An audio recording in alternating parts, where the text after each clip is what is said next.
this is the most visited glacier in the world because it's very closely accessible to a road system.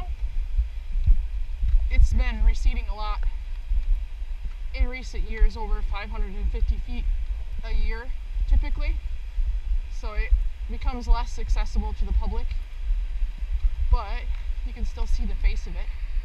And this is the Mendenhall Lake that's created from the runoff. Nugget Creek waterfalls over here.